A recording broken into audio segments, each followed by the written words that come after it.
सरकारी विभागों से भ्रष्टाचार समाप्त होने का नाम नहीं ले रहा है। मेरठ के एंटी करप्शन की टीम ने गाजियाबाद के विकास भवन में अभियंत्रण विभाग RES के जेई को रंगे हाथों रिश्वत लेते गिरफ्तार किया है। जेई ने मेरठ के कंस्ट्रक्शन ठेकेदार से 17 लाख का बिल पास कराने के लिए 3 लाख रुपए की रिश्वत मांगी थी। बताया जाता है कि मेरठ के मोदीपुरम निवासी राहुल गुप्ता ठेकेदार हैं। गणेश सीमेंट एजेंसी नाम से उनकी फर्म है। फर्म को गाजियाबाद में ग्रामीण अभियंत्रण विभाग से मुख्यमंत्री आर्थिक विकास योजना के तहत नाली, खड़ंजे और सड़क बनाने के ठेले मिले हुए हैं। वहीं ठेकेदार राहुल गुप्ता के अनुसार मुरादनगर क्षेत्र में उन्होंने अप्रैल महीने में काम पूरा किया।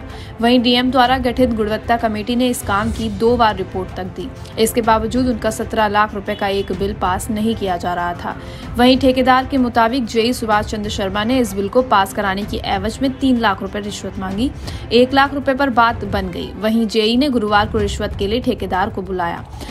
इधर राहुल ने पहले ही एंटी करप्शन टीम को सूचित कर दिया था। पहले से बनाए गए जाल के मुताबिक राहुल ने जैसे ही जेई को रकम थमाई, वैसे ही एंटी करप्शन यूनिट ने जेई को रिश्वत लेते रंगे हाथों दबोच लिया।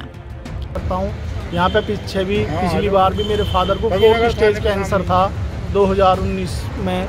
इन लोगों ने तब भी मेरा इतना उत्पीड़न किया। मैं इन लोगों के सामने रोता था, गिड़ आता था कि मेरे पेमेंट कर दो। मेरी 1.5 करोड़ रुपए की पेमेंट पेंडिंग थी, पर इन दरिंदों को, इन कसाईयों को मुझ पर ज़रा सा भी रहम नहीं आया। और मेरे फादर 25 नवंबर 2021 को हमें छोड़ के चले गए। और इन्होंने मुझे इतना परेशान रखा कि मैं सुसाइड करने की स्थिति में था। मैं अपने बच्चों से नहीं बोल पाता था। मुझ पर प्रेशर बाजार का और इतना था कि इन्होंने मुझे बहुत मेंटली टॉर्चर किया। किस विभाग में आपने का पैसा था और कौन व्यक्ति था जिसने आपसे पैसे मांगे और आज क्या कार्रवाई? RED गाजियाबाद सुभाष शर्मा। आज तो सुभाष शर्मा का प्रकरण था, पर ये सब लोग लुटेरे हैं। किस प्रकार से आपने गिरफ्तार? जब मैं थक गया तो जब मैं अपनी ज़िंदगी से हार चुका था, निराश हो चुका था बाजार के उससे तो मेरे भाइयों ने मुझे कहा कि भाई मरने से कोई चीज़ का समाधान नहीं है। तुम जो है अपनी बात कानून पे, योगी जी की साफ स्वच्छ वाली भ्रष्टाचार मुक्त की सरकार की नीतियाँ हैं, उनके अनुरूप आप अपनी कानूनन वो करो, हिम्मत बधारो। मेरे भाइयों ने मेरा साथ देते हुए मुझे हिम्मत बधाई और एंटी करप्शन में हमने शिकायत दर्ज कराई, जिसके फलस्वरूप आज ये कार्रवाई हुई। कितने रुपए की मांग की गई थी? 1 लाख रुपए की हमसे मांग की गई थी और ये कहा था 1 लाख रुपए लाओगे, उसके आगे ही कोई कार्रवाई बढ़ेगी। 8 महीने से मैं इनके दर की इन्होंने मुझे ठोकरें खिला रखी हैं। मेरे बिलों का भुगतान नहीं किया जा रहा। जिला स्तरीय अधिकारियों से कई बार उन टीमों का निरीक्षण हो चुका है, कामों का रिपोर्ट वो दे चुके हैं, इनके उच्च अधिकारी निरीक्षण कर चुके हैं, पर ये बिना पैसा लिए किसी का काम करने को तैयार नहीं है। बस मैं तो इतना ही मुझे कहना, इससे ज़्यादा मेरे कहने का सरकार। वहीं कंस्ट्रक्शन वेलफेयर एसोसिएशन से जुड़े संदीप चौधरी के अनुसार जहां सरकार भ्रष्टाचार पर नियंत्रण और लगाम जैसी बातें कर रही है, वहीं अधिकारी सरकार की तमाम कवायदों को पलीता लगाते हुए नजर आ रहे हैं।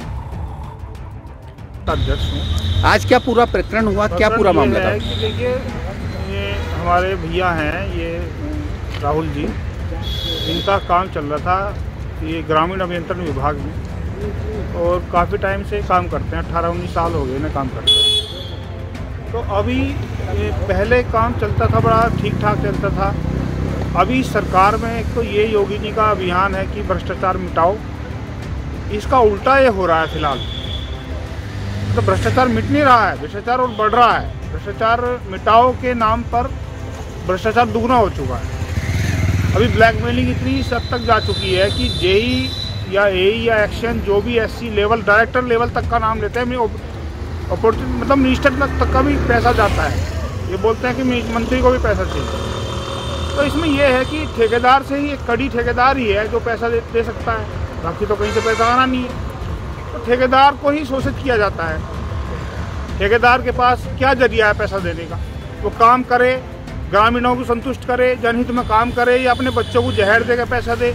अब ठेकेदार इतना पीड़ित हो चुका है कि ठेकेदार मतलब आत्महत्या करने की कगार पे आ चुका है। आज जो प्रकरण हुआ उस प्रकरण के बारे में बताइए। उस प्रकरण में ये है कि इन्होंने अप्रैल में काम पूरा किया था इंटरलॉकिंग टाइल्स का और इनसे पैसा मांगा जा रहा था। कितना पैसा मांगा? 1 लाख रुपए की डिमांड की गई थी और 1 लाख रुपया की बात आई तो इनके पास इतनी बचत नहीं थी, काम में नुकसान हो रहा था इन्हें। 1 लाख रुपये देने के लिए पर्याप्त धनराशि नहीं थी।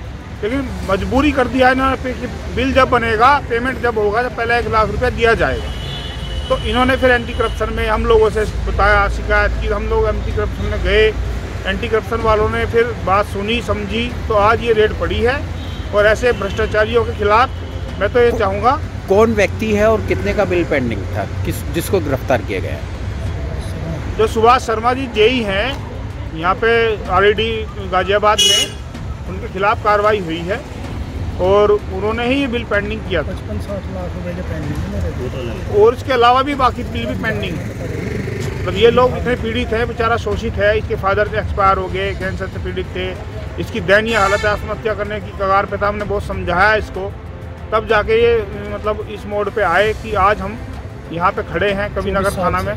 और हम ये चाहते हैं कि न्यायिक कार्रवाई हो, मतलब न्याय मिले सरकार से। हम उम्मीद रखते हैं कि न्याय हो। जो योगी जी कह रहे हैं कि हम ये भ्रष्टाचार मुक्त प्रदेश बना देंगे, मुझे लगता नहीं है इस तरह से बन पाएगा। वहीं अधिकारी भ्रष्टाचार में मंत्री का हिस्सा बताते हुए भी नजर आ रहे हैं। जो भी दोषी हो, उनके खिलाफ सख्त से सख्त कार्रवाई होनी चाहिए।